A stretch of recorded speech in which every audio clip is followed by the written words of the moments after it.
Hey, everybody. I'm here with Hailie Mullins, my niece.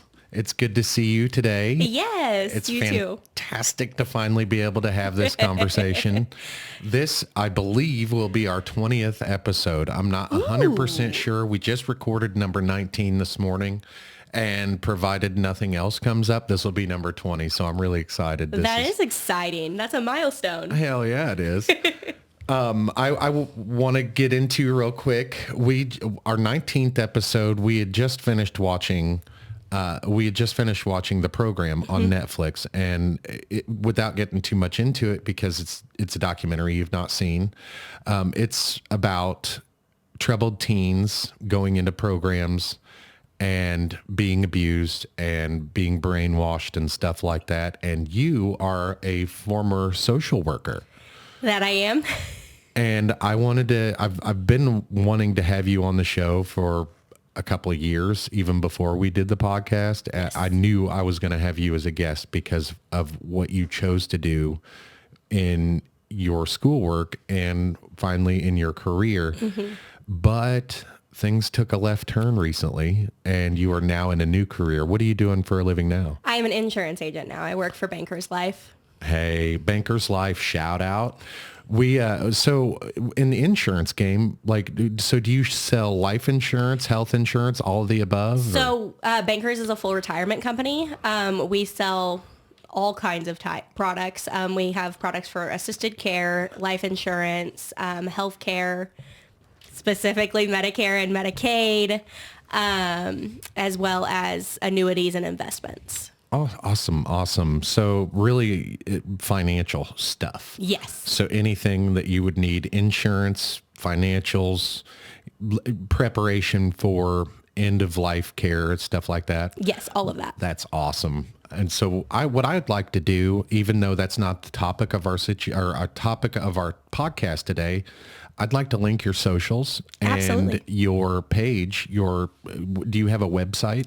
Yes, it is linked through Bankers. Awesome. So we'll link all that stuff in the description. If you guys need any life insurance or any insurance or financial products, Hailie is your go-to. She can get you hooked up. And so we can talk about that on a completely different podcast, and I'd like to get into that and have a whole podcast about insurance. And some of my opinions are not insurance friendly, but I can be persuaded. I'm not unreasonable.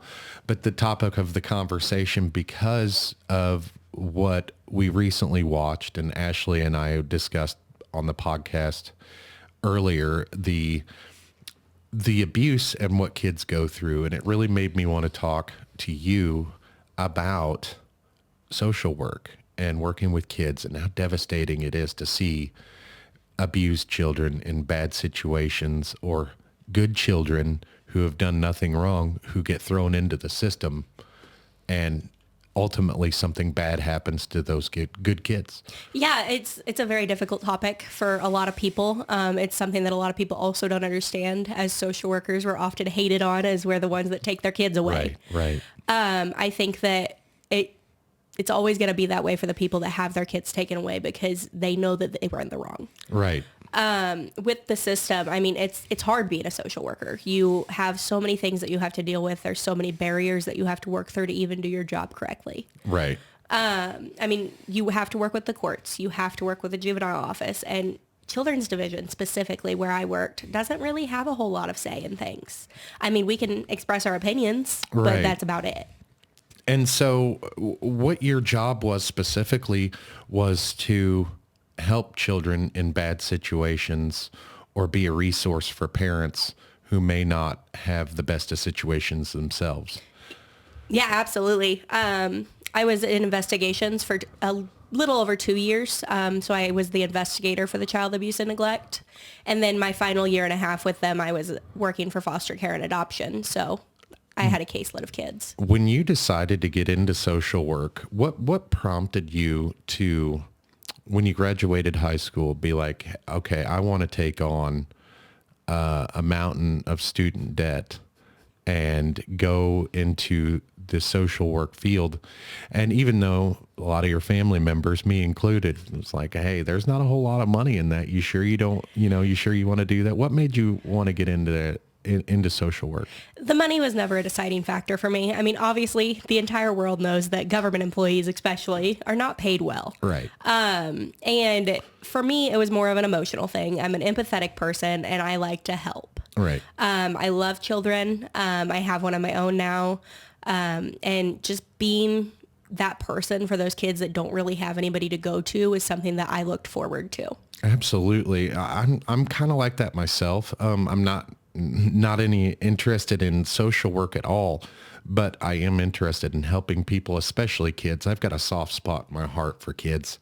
There is a local children's home here that I've donated a lot of stuff to, a lot of financial help, and helped with fundraisers and stuff like that. And people ask, what is the biggest reason why you'd want to do that to help these guys specifically? And I'm like, well, what started my journey in wanting to help that place specifically was a Facebook post, and they were asking for donations. And on that list was a handful of items that I myself would have never thought to donate.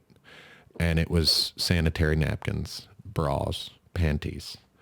I do have a daughter, but I didn't meet her until she was 5. And we're going to get into that on a separate episode. I didn't meet her until she was 5. So I missed out on a lot of girl things, and I didn't have to deal with, the periods and the changes that happens when a girl hits puberty. I didn't have to deal with those specific things. And so I saw that list and I cried because it was around Christmas time. Mm-hmm. And Ashley looked at me and she says, well, why are you crying? And I said, Ashley, I'm looking at this post that, they put this children's home put on Facebook. It's the Noise Home for Children is the place that I'm talking about. And they put a post on Facebook, and I was telling Ashley about what the post said, and they were asking for donations. And, some of those things were, deodorant and, toiletries and stuff like that. But they specifically asked for panties, training bras, and sanitary napkins. Nobody ever thinks about those things. No, they don't. And I mean, everybody, whenever they're donating to shelters and stuff like that for kids, they're going to think of toys, diapers, wipes, right. Food, stuff like that. They're never going to think of the things that they need to have, but are not always mentioned. Right. So in your experience as a social worker, what did you run into more? Abusive situations or neglective situations? I'd say there was a lot more neglective situations. Could that be tied directly or indirectly to economic status?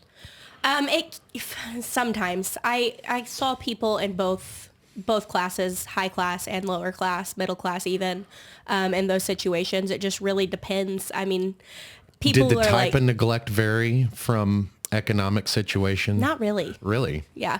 Well, yeah, with you wouldn't see a neglectful situation and where they don't get food right. in a higher class family for the most part, unless they're doing it on purpose. Right. But, that was something that you'd see a lot in lower class, and in upper class, you would kind of see like cleaner homes, whereas lower class, they could be dirty without electricity, stuff like that. But most of it is pretty flippy floppy. Right. Some of the things that I noticed when being around, now I was never a social worker, but being around those type of social situations was the type of neglect was varied in my opinion of economic things, where a child would be neglected food, clothes, stuff like that, and not necessarily be in the parent's control. And then on the other end of the spectrum, it was more like neglectful, where they would just leave the child home alone all the time. and not paying attention to them. Yeah, and you see a lot of that with the upper and lower class. I mean, with the lower class, they might be trying their hardest, but they don't always have that ability to care for them the way that they want to, whereas the upper class, it's usually just, I'm not paying attention to you. Right. I didn't really want to be a parent to begin with, stuff like that. Yeah, and that's heartbreaking, man. And that's when Ashley and I were watching the documentary on Netflix, it wasn't that those parents didn't want their kids. The kids were troubled teens. Now, these kids that we were watching on these, they didn't seem like teens that had very many issues. Now we have an academy here that belongs to the state, and the academy I'm talking about. I sure It was do. nothing like that. It was like a detainment camp. It was wild to see the abuse that went on there and the brainwashing. Yeah. And we have a system here that is overwhelmed almost with a high caseload but low resources. Yes, absolutely. What was that like to deal with? I think, so a typical caseload, it kind of varies state by state. To my knowledge, I don't know anything about the other states really and how they do things, but a typical caseload for a foster care and adoption worker here is 15 kids. I had at one point 25. Holy moly. Yeah. Wow. We can't keep staff on. I mean, it's a hard job to do. People can't handle it. They get overwhelmed. And it's tough. By and large thankless. Yeah. I mean, we're hated. Yeah. Well, the kids oftentimes you get a lot of love from the kids, but and sometimes you don't. How often do you get to see? Well, yeah, it kind of depends on the situation, yeah. I guess. And, like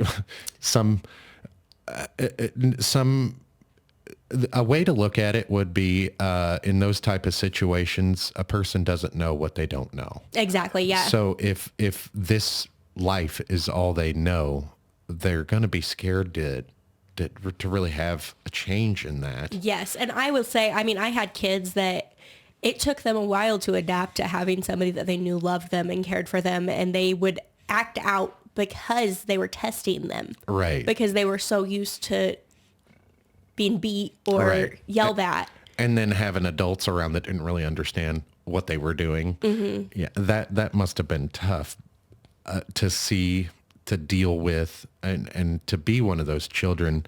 I could never imagine being in a situation where I had to be torn away from my family as an adult. I can't imagine even going to jail. I know it's a possibility, but I couldn't imagine having to be away from my family. Mm-hmm. And that was another thing that we kept going back to on that documentary, was these kids are being taken away from their family for months at a time. Mm-hmm. And they weren't allowed to contact their family. Yeah, that happens with social work, especially on the adoption and foster care side. I saw it a lot more as I was taking care of kids solely that were in foster care and were up that I was trying to get adopted. I had one particular set. Mom kept failing to meet the requirements expected of her to have visitations, and the kids would start acting out because of it. Right. And they would get mad at me like it was my fault. And I'm like, there's nothing I can do if your mom wants to go out and party and do all these things. Right. And you can't really explain to them. Our state here is, and I can't really speak for other states. I know one other state's policies, but we won't get into that right now.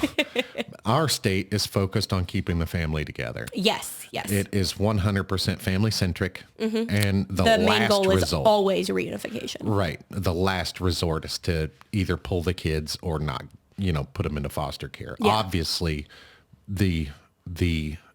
so the state, I think the state understands that, hey, we don't have the money to take care of you either. Yeah, so, exactly. Right. Exactly. And that's one thing we ran into a lot. We don't have a lot of foster resources. To anybody watching, if you've ever considered foster care, do it. They need them. I have considered it, but I've got too many kids of my own and I live in a city. So I understand that. But if you have the space, do it. Absolutely. It's needed. I think And I think no matter what kind of difficulties a child is having, if they're under the age of, I'd say 13, you can teach it out of them. You can, yeah. And then past the age of 13, it's a little different teaching process. They're more set in their thinking ways, but so the ages below 13, they're more of the why, and explaining stage. By 13, they've already got that. So they stop asking why and they just experience. Yeah, no, absolutely. My age ranges and my kids on my caseload, I had a 6-month-old all the way up to a 19-year-old. Wow. So yeah, in the state of Missouri, kids can stay in foster care until they're 21. Wow. I did not know that. In those cases, it's typically for disabilities and Right. kids that can't live on their own. Yeah, I do absolutely understand the need for that. Yeah. And it's kind of surprising that a lot of laws are 18 anyway, because the brain isn't fully developed until 25 in boys. I know, I don't know about girls. I only know boys.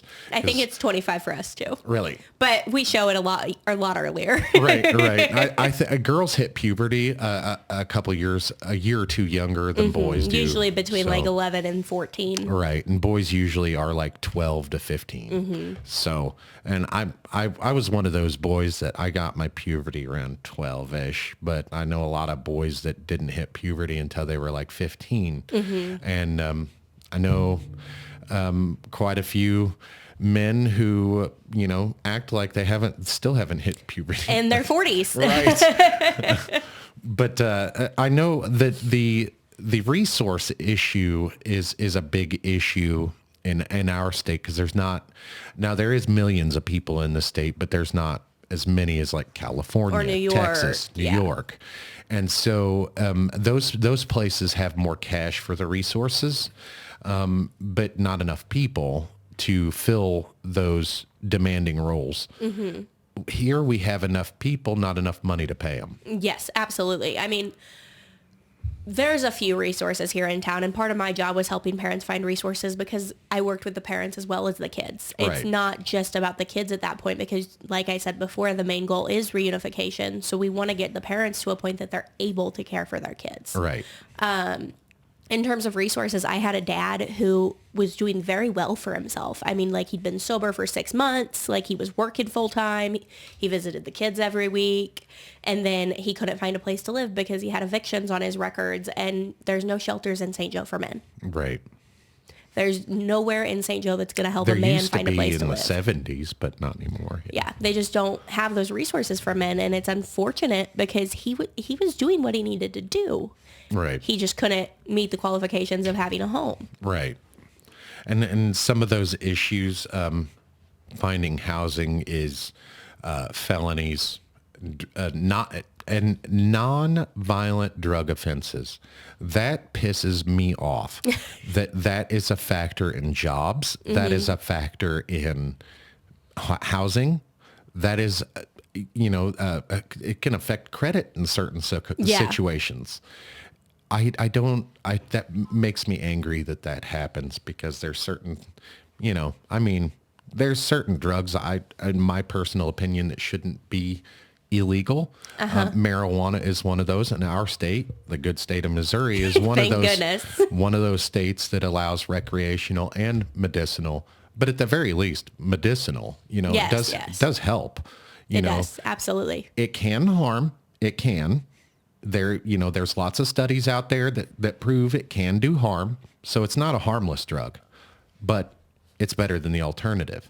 It's heroin. Well, in my experience, cannabis does a better job of alleviating my pain than pharmaceuticals. Yes, absolutely. And I believe the same thing for like depression and anxiety. Absolutely. And ADHD even, it can calm that as well. Oh yeah. Yeah. That's a big one. That is a big one. I find it hard to stay on task.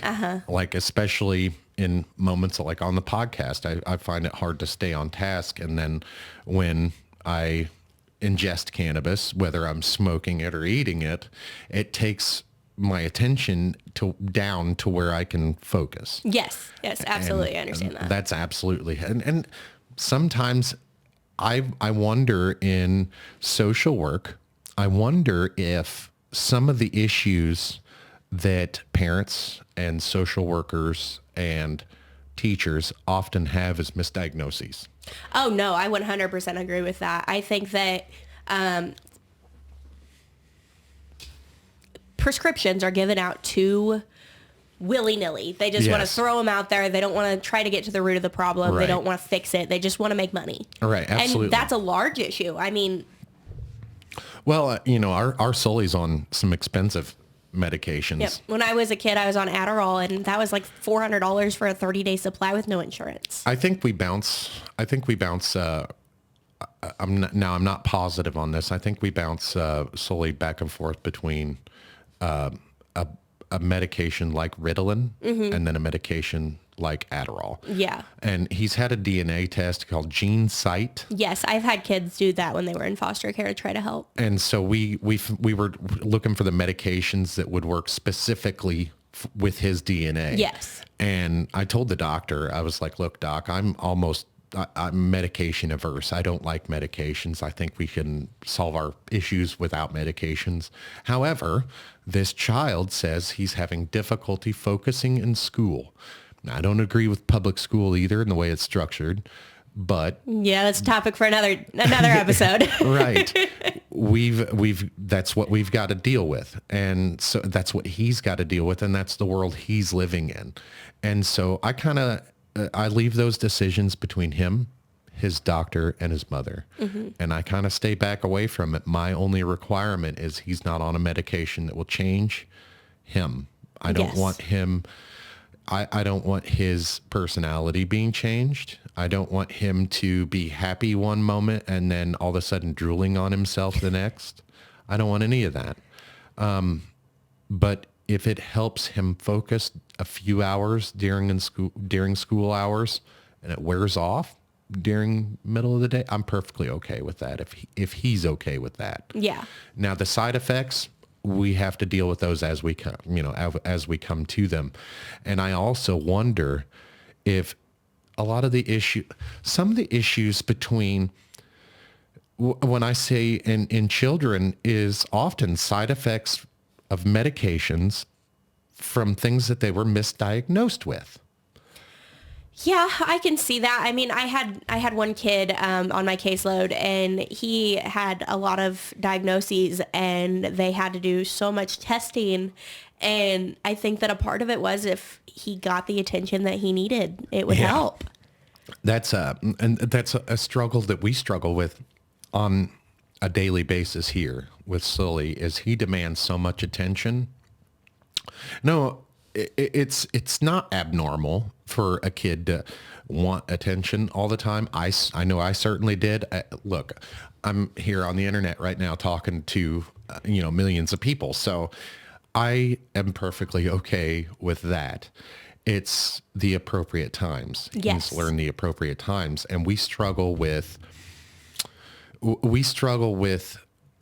communicating properly with Sully on the appropriate times. And so part of his issues are our issues as well.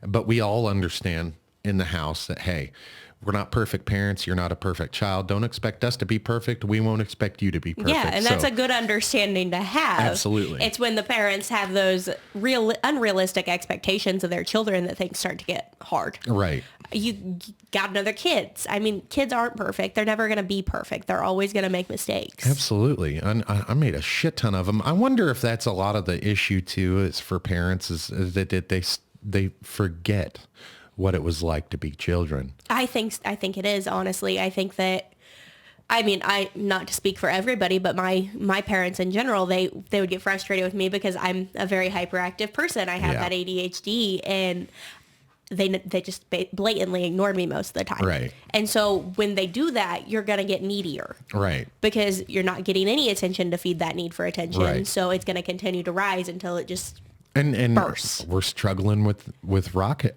with Rocket particularly right now. He's not getting the attention that he needs. So he's acting in a negative way and getting that negative attention. It's still attention. Yep. That's all that matters to them. That's all that mattered to me, is that I wasn't ignored. Right. And I had that issue with a lot of my foster kids. I mean, one in particular, she still messages me on Facebook asking about me, and I'll ask her how she's doing, checking in on her. Right. When she first came into foster care, I don't think I'd ever hated a child more. And like, they put her on my caseload, and I was like, oh Lord, please help me. She did everything and anything she could to get attention. Right. I mean, her dad had legitimately just locked her in her bedroom and left her there with nothing. Wow. If she wasn't at school, that's where she was. Wow. So it took me, probably 6 months to break through to her and get her to understand, like, I'm going to give you attention and I'm not going to ignore you whether you act out or not. Right. I'm going to be here, and nothing you do is going to make me just throw you in the trash and leave you. Right. I mean, kids' brains, they have such a hard time understanding that once it's been ingrained into them that they're gonna be abused. Right. And they get to that point where they're just like, oh, well, I can't do this because I'm gonna get hit. Right. And then when they realize, oh, well, I can do whatever I want now because nobody's gonna hurt me. Right. It's them acting out in response to being treated well. Right. And that's the love and logic. I love the love and logic parenting. I'm a really unconventional parent. What I consider myself is like a free range parent. Free range chicken. Yeah. Well, I mean, actually has a definition. I looked it up because I was curious, because that's what I've always said. I'm like a free range parent. My kids are free range kids. It's letting kids find out and learn the natural consequences of their actions and decisions. Yeah, and I can totally get behind that, because you got to teach them sometime. It's kind of like sticking a fork in an outlet. Yeah, yeah. So you do that. Hey, I bet they won't do that again. Yeah, exactly. Like, you're not going to shut your fingers in the door more than once. Right. At least not on purpose. Right. I'm that kind of parent.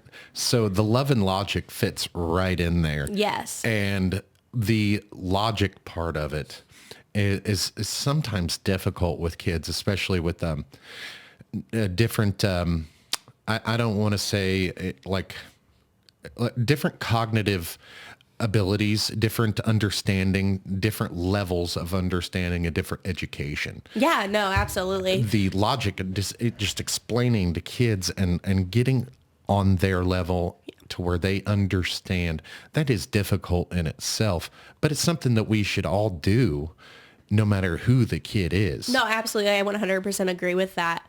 I think that it's really difficult for parents to understand that at some point, because they're just so frustrated. Right. But for me, the thing that I hate the most is when somebody tells their kid, because I said so. Oh, yeah. We talk about that all the time. Yes.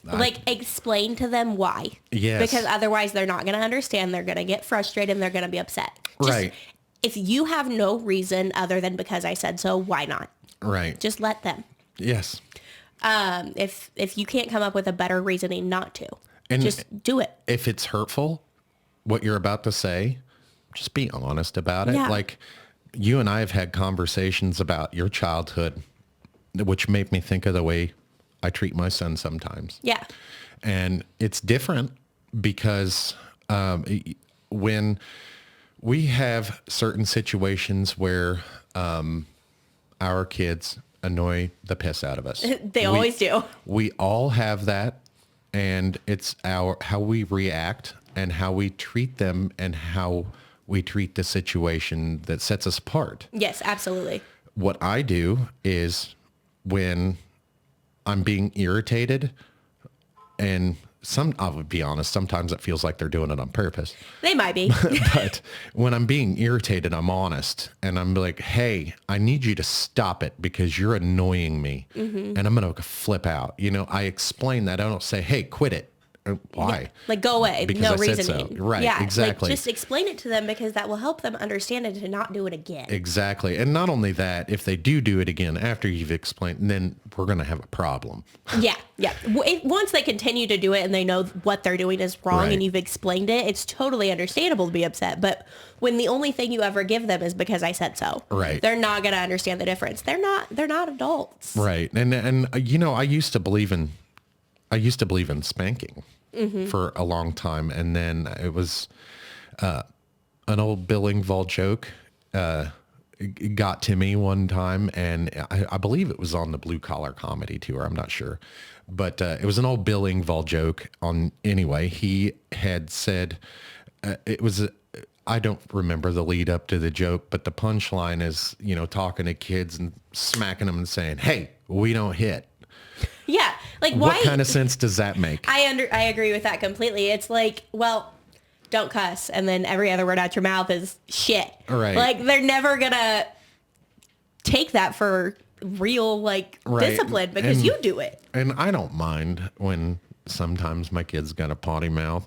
So Listen, my baby's first word's probably gonna be shit. It's just gonna be. It's just a thing. I always say, it's just learn when it's appropriate and when it's not. Yes. Like don't throw out shit whenever you're in the middle of your class. Right. Like nobody's gonna be okay with that. But when you're at home, if you just gotta say a cuss word, sometimes you got to. It helps relieve some tension sometimes. We've got one that asks, "Can I say that cuss word?" Because he wants to put emphasis on something, And one time he asked, he said, we were talking about corn, and he said, "Can I just say a cuss word?" And we were like, "What? Just say it." And he's like, "I fucking hate corn."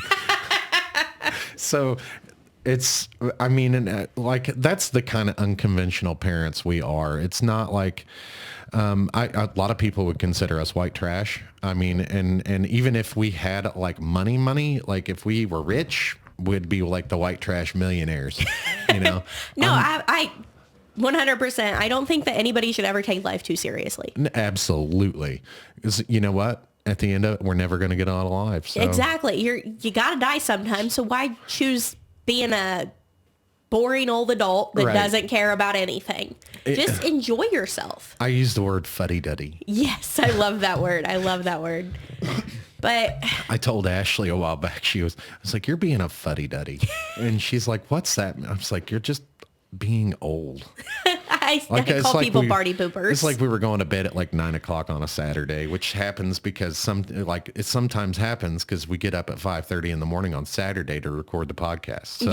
Yeah, which makes sense. But like, if you're just going to bed because, I'm 30, I guess I got to go to bed at 9. Right. That doesn't make any sense. Like, live your life. Absolutely. And so I try to explain to the kids when they stay up late, like nothing good happens at night. Like all the exciting shit happens during the day. Nothing is open after midnight except ERs and legs. Wendy's. Okay. You're not helping. So nothing good is open after midnight except for ERs and legs. And that's what I tell. And I stole that from Todd Chrisley from, I forget that show, but it was Meet the Chrisleys or whatever. Anyway, I'm sure you've seen in the news, maybe you don't watch news, but the Chrisleys are now in prison. They used to have their own reality show, and they create. I feel like that happens a lot with those reality shows, honestly. They committed tax fraud, I think, is what they did. The ones that had like 14 kids and they were, the dad was sexually abusing their kids. Oh my God. Was that? The Duggars. Yeah. So it wasn't the dad. It was one of the dad's kids that was sexually abusing his siblings. And that's like, they have like 23 kids. And I was telling Ashley, I was like, man, they should have just put in a zipper in that lady. But, just so I stole that joke too from somewhere. Like any jokes that I like, if I steal your joke, I'm sorry. It's just because I thought it was funny. Take it as a compliment. It is a compliment if you steal somebody's joke. Right.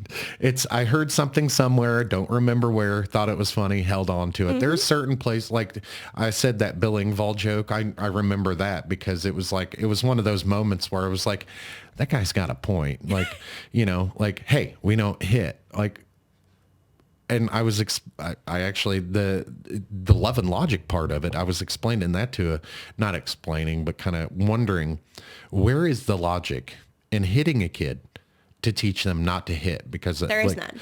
I was talking to a parent that had that issue at daycare. His child was going to daycare and hitting other children. And one of the suggestions another parent made to him was to spank him.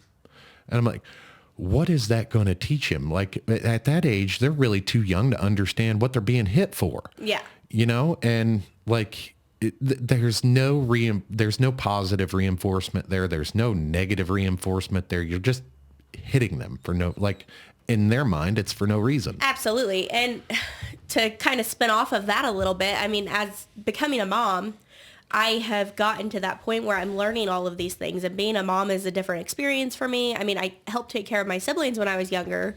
I was waiting for that one. But I never was a mom, and it helps me see all these things in a little bit different light. Like, yes, I still understand that people can get frustrated, and leading back into my social work career, I understand being frustrated, but even as a mom with a very colicky baby who never stops screaming, right, I still don't understand how you could hurt them. Absolutely. And as a matter of fact, your baby's here right now. Yes, he is. I don't think we can hear him, but my wife took him to our bedroom, which is clear across the house, so we can record because he is a colicky baby. And he likes to cry, that's for sure. He's such a cute baby though. He is. When he's not crying, he's got a I don't want to say ugly cry face, but he's got an ugly dramatic cry face. Yes, he does. Sure. He's very, what's the word I'm looking for? Expressive. Yes. There we go. He's very expressive. That's a good way to put it. You always know how he's feeling. Yeah, and I've seen him smile, so I know he does. He does smile. He's very stingy with those smiles. Yeah. So when you get him, you get super excited no matter how many times you've seen it. Right. Well, I mean, you know, even with Rocket, he wasn't colicky, but he had some emotional issues when he was a baby. I say emotional issues. He cried a lot. So, I mean, what other emotional issues do they really have at that point? Well, yeah, because he was fed, he was clothed, he was warm, not hot. So should have been happy, but he wasn't. That's how my son is as well. And I didn't really, when we have talked about you on the podcast and you becoming new parents and how you're dealing with the colicky baby, like I always got sleep. Mm-hmm. No matter if I was dealing with Rocket for 24/7 or not, like I was able to at least get 4 hours of sleep. He would allow me to sleep at least 4 hours every night. And it may have been broken up, but I got at least 4 hours, but you weren't getting that. You guys were not getting any sleep there for a couple days, for a couple weeks. One good thing about my husband and I's relationship is just that we're able to switch off. He works evening shift at a factory, so He comes home. I put our son to bed around 9 o'clock. Right. He stays asleep until my husband gets home, and my husband takes him to the living room. That's usually the point that he gets up and will only stay asleep for a little bit at a time. So my husband and I don't really get to spend a lot of time together. Not that we really did before him because of our differing schedules, but now we don't even get to sleep in the same bed together most of the time. Oh, that's got to be rough, man. It is.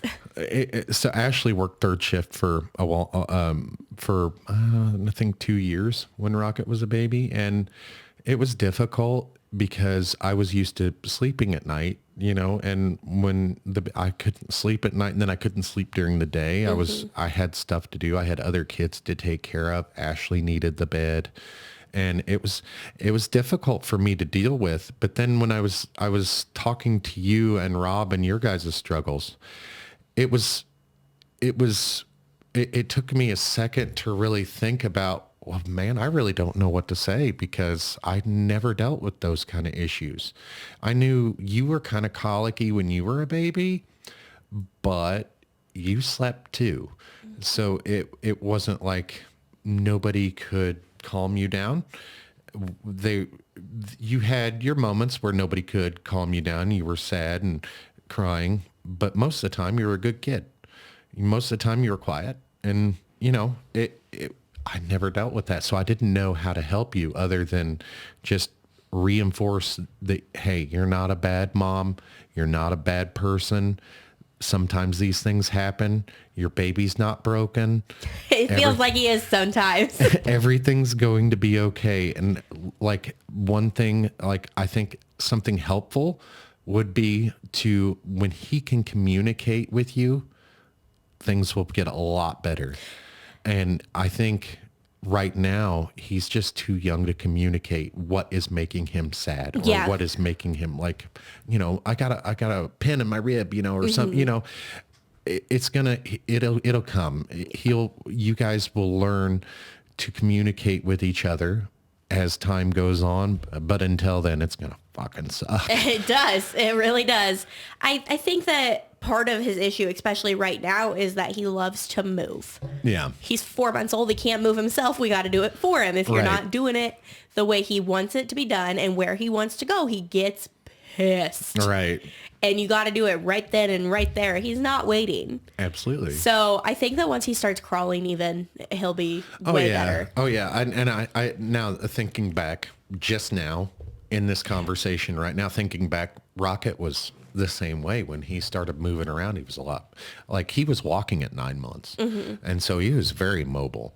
And now it's, I'm almost 40 and I can hear my joints when I stand up and it's difficult to keep up with him, And so I can just imagine what it'd be like if I had a colicky baby. I almost lost my mind with Rocket being the way he is. And so the only thing I know is like, you're not crazy. I feel it. Your baby doesn't hate you. Feel that too. You're not broken. The baby's not broken. It's just life. Part of life. And I promise you, please have another because I promise you the next one won't be that way. And if it is, you say that and then it's going to be exactly the same way and I'm going to put them at your house and not pick them up. that's okay. That's a lie. I would definitely not be able to do that. That's okay. I mean, we gotta have grandkids running around soon. So it's, yeah, Ashlyn and I will definitely have to plan some play dates for my son and Jasper. Absolutely. Like all our kids are going to grow up together. Yeah. Like Rocket's he's almost 5, but he's not that far apart. Yeah, no. And that makes me really happy because Grandma Kay has 28 great grandchildren now. Yeah. And I don't know how many, but yeah, somewhere in there. I mean, there's a lot of us, but we're all, I'm so much older than everybody else. The only one close to me in age is, yeah, well, we know. we'll skip over that. Right. But so I was always alone on Dad's side of the family with Right. kids around me. So I think that it'll be really nice for him, especially to have those kids growing up because he has cousins that aren't really cousins, but we consider them cousins that are 2 or 3 years older than him. Right. So I think he'll enjoy that a lot. Yeah, I was telling Ashlyn that one day that she was over here and I was like, hey, our kids are going to grow up together. And she's like, isn't that a crazy thing to say to your daughter? It is because, well, in my mind, I've lived 3 different lives, because there was my life growing up, and then I turned 18 and I had a whole different life and that only lasted a short time. And then I met my wife. Yeah. And now I'm on my 3rd life and third one's a charm, right? Yeah. Third try's the charm. It works every time. We've had 90% of the time it works every time. I was explaining to somebody the other day, they asked me how many kids I have and I said 4. I said, but they were wide ranging in ages. I've got one 21, I got one 20, 14 and 4. Yeah. And so I think that if we got to the point where we were like, we're kind of like iffy, wishy-washy on whether or not we want a second. Right now, it's a firm no. Right. Well, But who knows what'll happen in a couple of years once he's not screaming 18 hours a day. Right. Absolutely. But if we do decide to have another, I would want him to be 3 or 4 years apart. No more than that. Does your husband have siblings? He has 2. And you've got a lot of siblings. I got 6. Wow. Holy shit. I didn't think about that until just now. Like your dad has... My dad has 4. And your mom has 2. Uh-huh. So 2 counting you. So... Well, wow. my dad has 5 and counting me, and then my mom has 2 counting me. So yeah, there's 7 of us kids in total from them. Man, he's doing his part. Clearly. Clearly. I had 4, so I think that's a thing that people need to, I think we need to have more kids nowadays. I think with just a lot of people wait for economic status and finances to get better and stuff like that. By the time you just have them young. Yeah, But- no, I absolutely agree with that. I am so glad that I'm only 26 years old and that I have a kid. Right. I wouldn't want to have a kid going into my 40s. I want to spend my retirement traveling, doing what I want to do. Exactly. And now, see, that's when Ashley found out she was pregnant with Rocket. That was one of the things that, like, we were so excited that we were going to be able to travel, and that we were doing a lot of it at that time. And she found out she was pregnant, and she said, well, there goes our plans. I was like, no, we'll just take him with us. And I mean, so far it's been great. You know, he's been all over the place, and we're not done yet. So he's You're done having kids, for clarification. right, yes.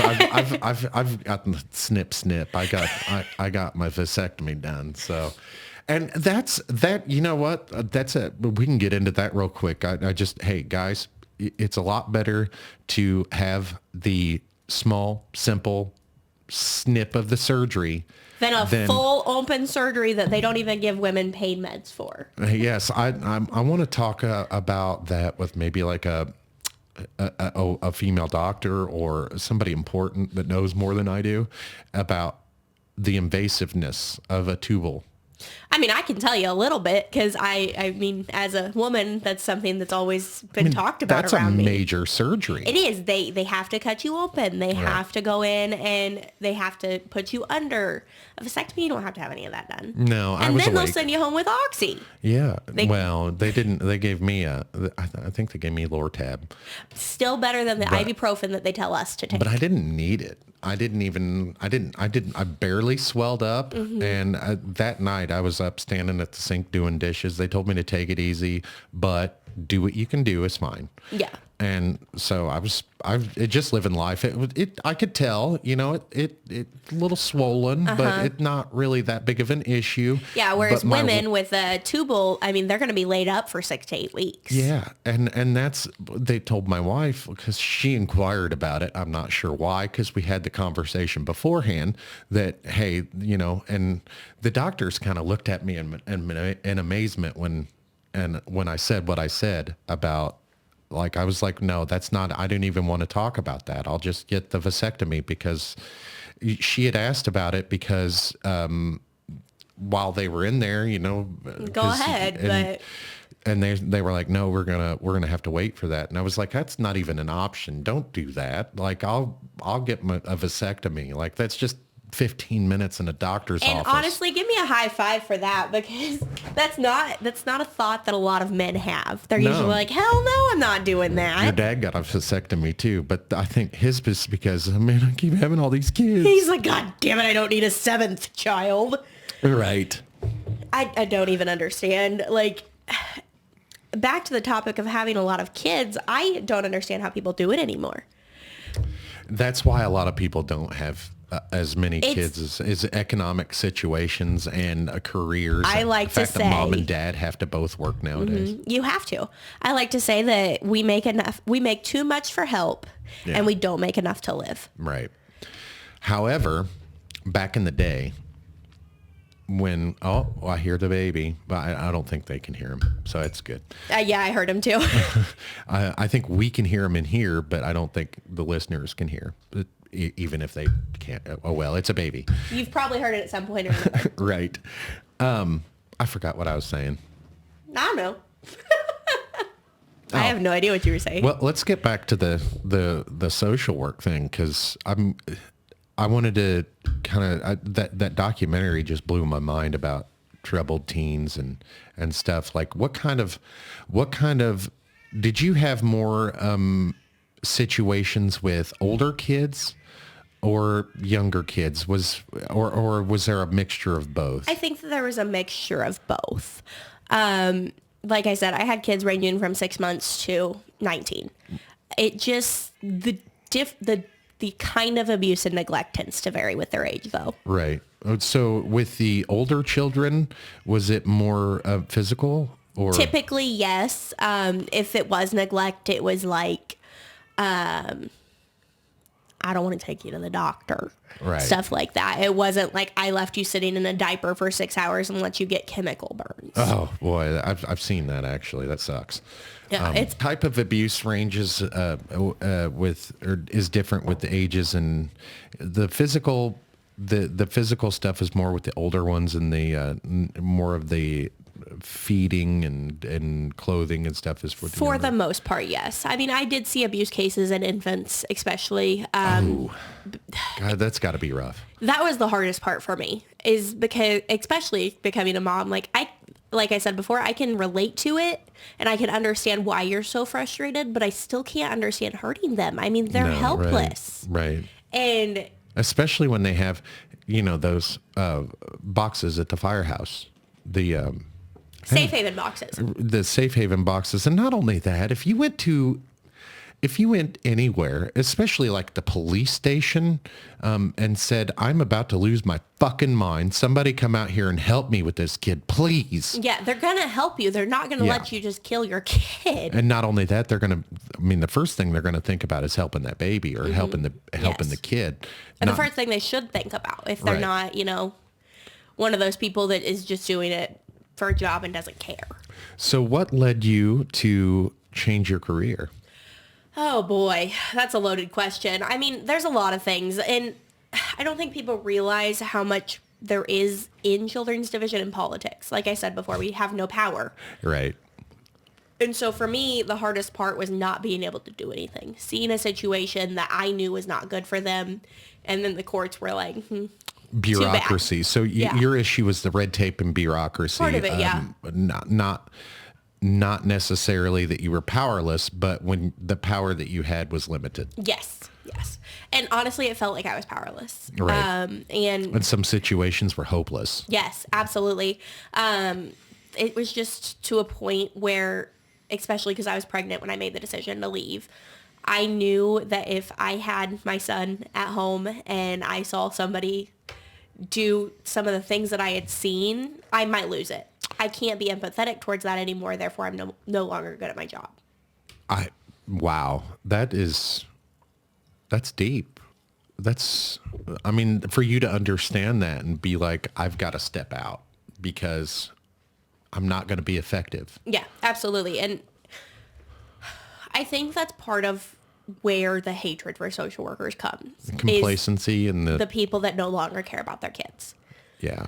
And they no longer care about reunification or caring and it's maybe to not do what they should do. Maybe not necessarily complacency, but compartmentalization. Yes. And everybody's like, oh, well, don't take the job home with you. Right. It's too much. You'll lose it. And inevitably, you do take it home with you. And if you don't, then you're not thinking about your kids. Right. And especially as an adoption and foster care worker, you come to love your children. Right. I always refer to them as my kids. Yeah. I mean, it's not my foster kids. It's not my work. I'm helping make sure that they're taken care of. Absolutely. And it's the social workers that don't have that mindset that tend to cause that hatred.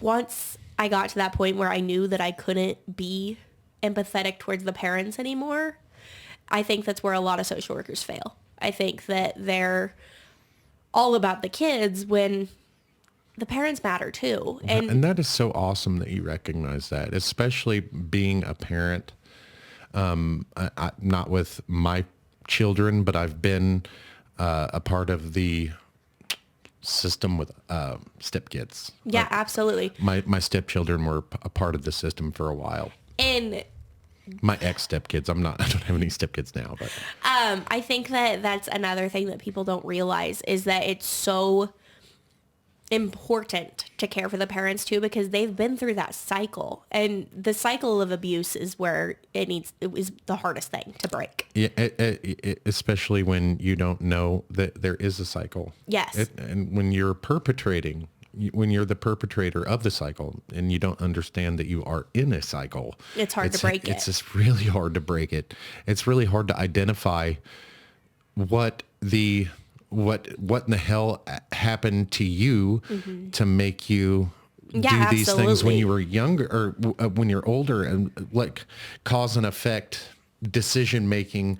Why you are this way now is because this happened when you were a Yeah. child, or And that honestly, it really leads to the nature versus nurture question with that. right. I mean, kids, it can go either way. I have a really good example in my mother. She had amazing rock star parents, and now Right. she's an Yeah. addict.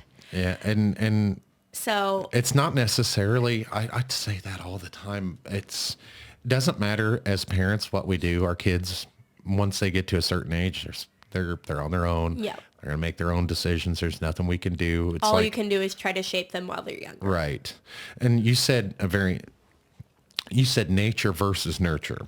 And the way I kind of think of things is nature and nurture, not nature versus nurture, but nature and nurture. Yeah, I think it's an equal combination of It's both. gotta be because Because it can't be one way or the other. yeah, we're all products of our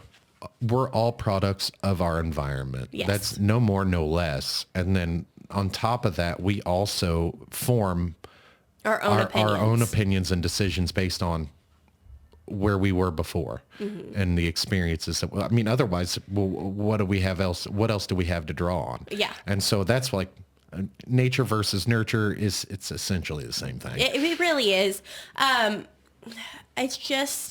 It's back to what we were talking about before. I mean, it's where they lose it. Yeah. Because social workers, and in general, I'm not speaking for all of us, because clearly there are those that break that mold. Right. Think that, oh, well, you abuse your kids, you don't deserve to ever have them back. Right. Like in some situations, absolutely 100% I agree with that.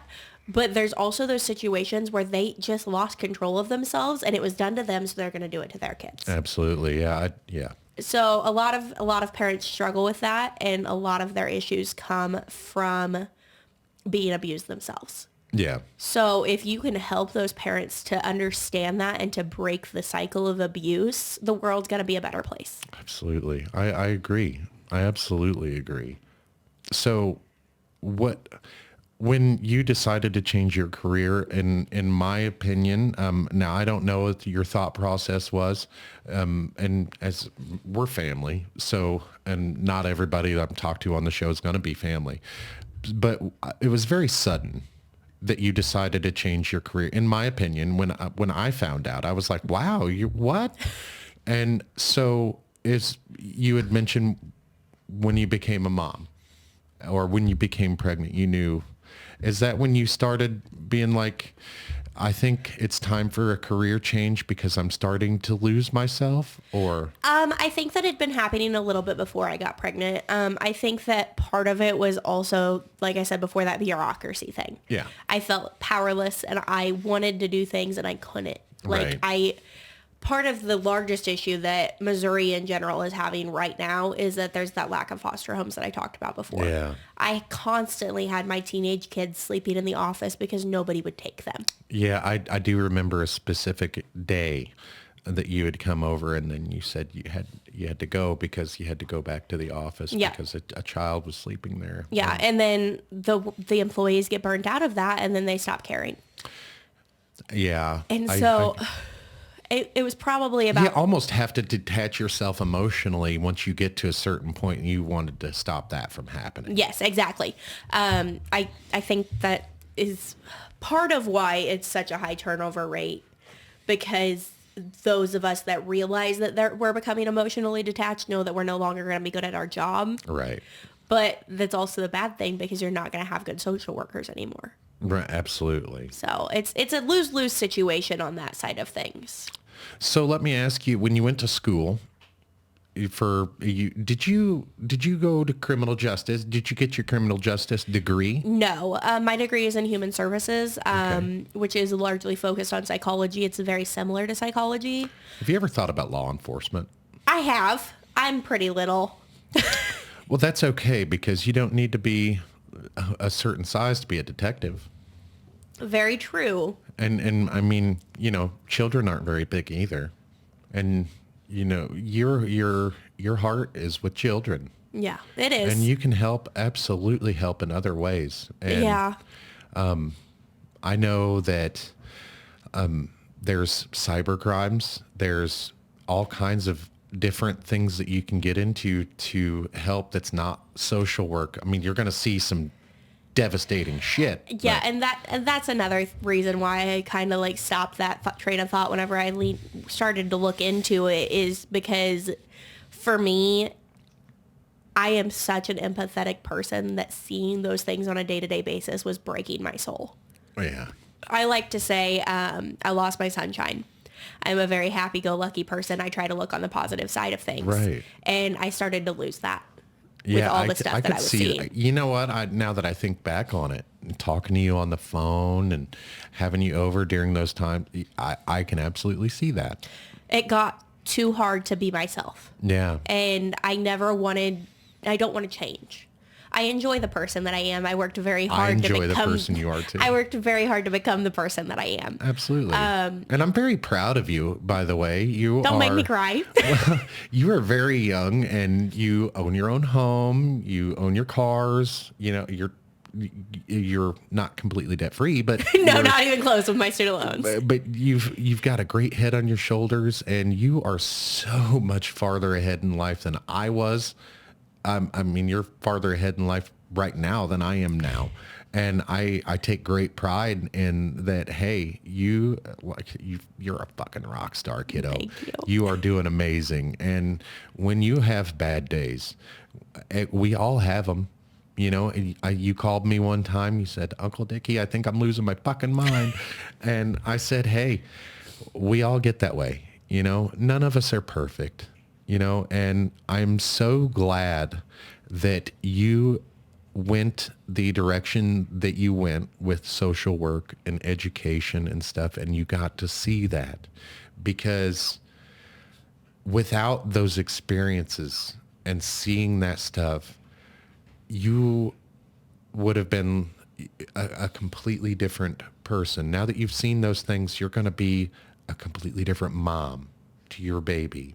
And not only your baby, but your toddler, your child, your adolescent child, your teenager, and finally your adult children, based on your own experiences from when you were a child and from your education, then from your career. Absolutely. You're going to draw on all those experiences, and it's going to make you a better person. Yeah, absolutely. I 100% agree. I think that going into college, I mean, I was very biased about certain things, and I know. We clashed on a lot of shit.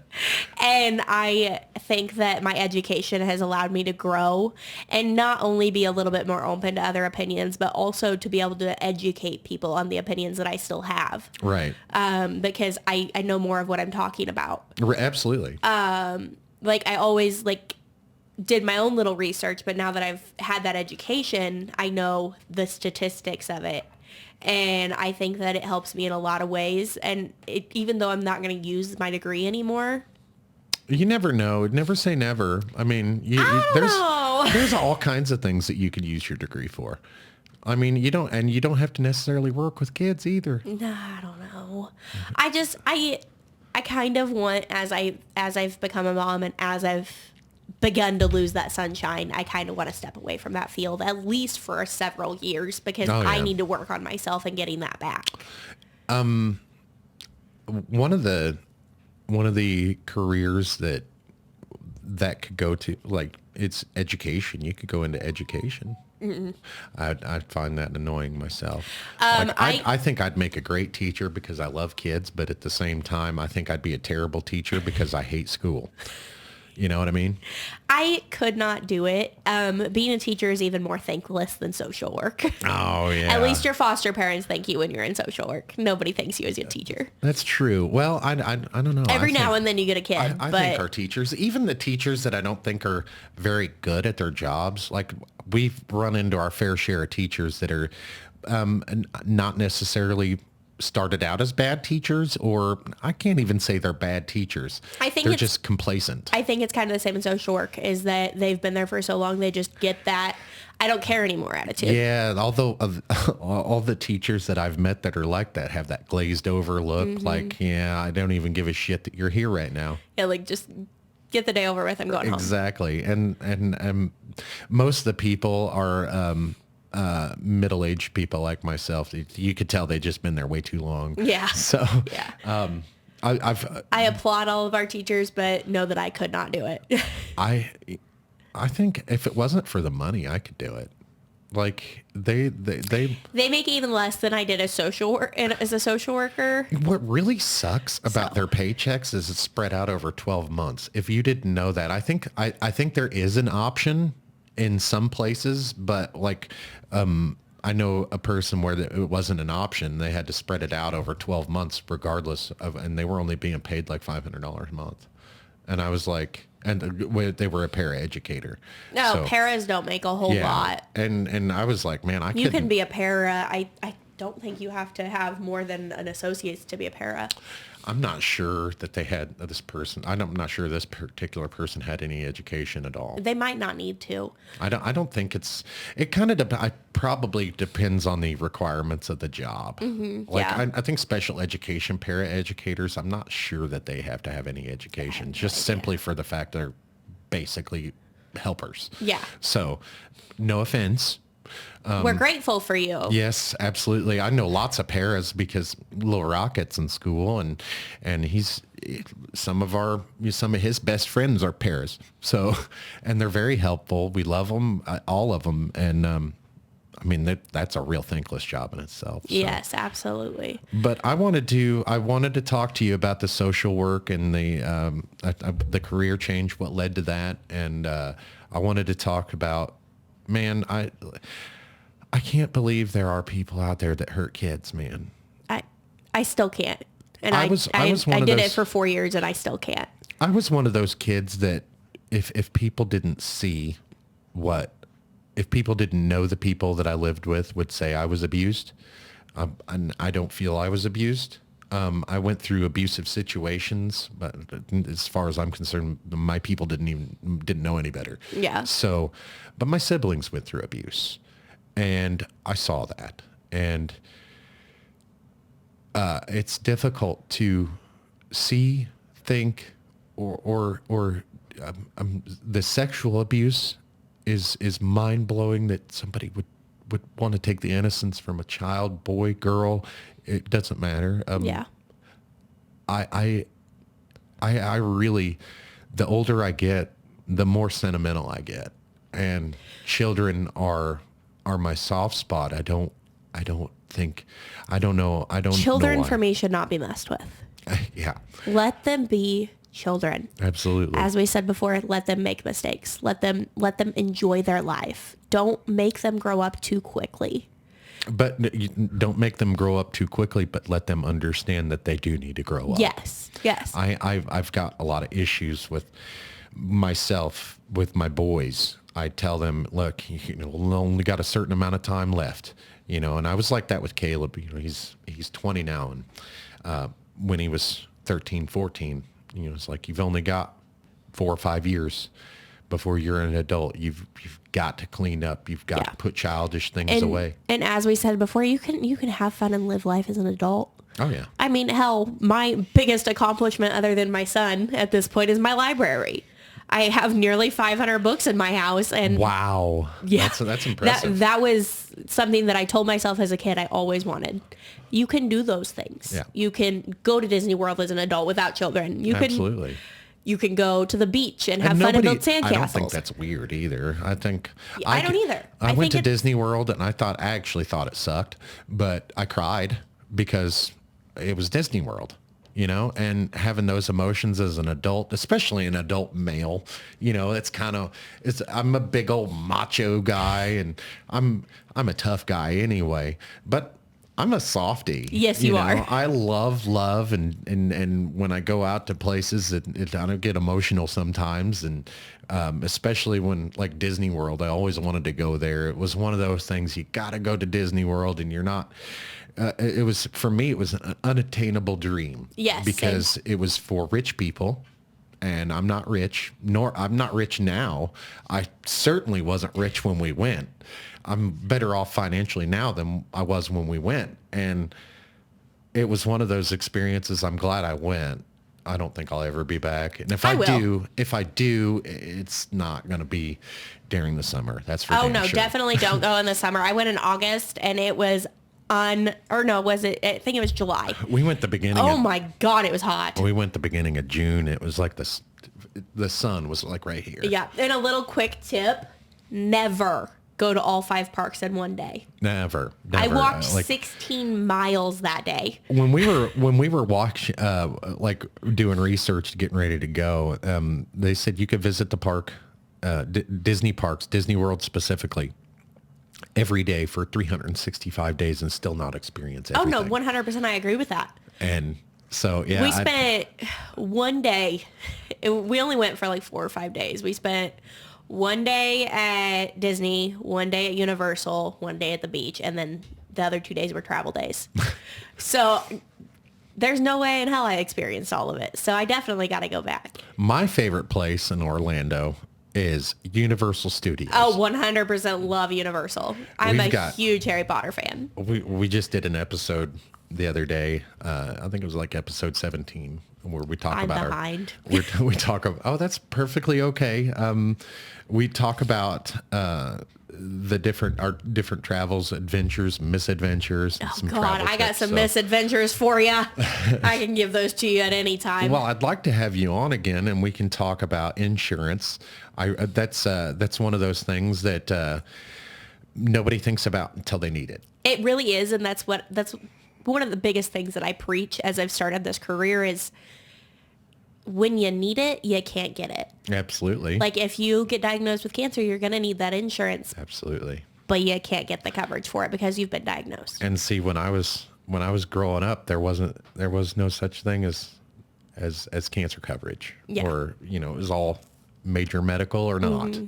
And so lots of things have changed. And if you're not up to date on that stuff, get a hold of Hailie here, and she'll hook you up. And even if she can't hook you up, if you got questions, she can answer them. Absolutely. So we'll get together again. We'll talk about insurance stuff, and I also want to talk about, now I don't know how far down the road this is because I want to kind of plan out some other things with some other folks on this, but childhood traumas. Oh, absolutely. And, pain in the ass parents and stuff like that, generational curses, the cycle of abuse, all that stuff. I want to get into that. We can get personal if you want to. That's completely up to you. I'm not afraid to hurt anybody's feelings. You know that about me. I'm glad. And, as a matter of fact, I'm related to your parents. So I'm not related to your mom. Your dad that'd be really weird. Your dad is my brother, and I love your dad to death, and we can, talk about certain things, and hopefully, if feelings are hurt, they're quickly mended. Anything that I say on here about my dad, I have said to him to his face.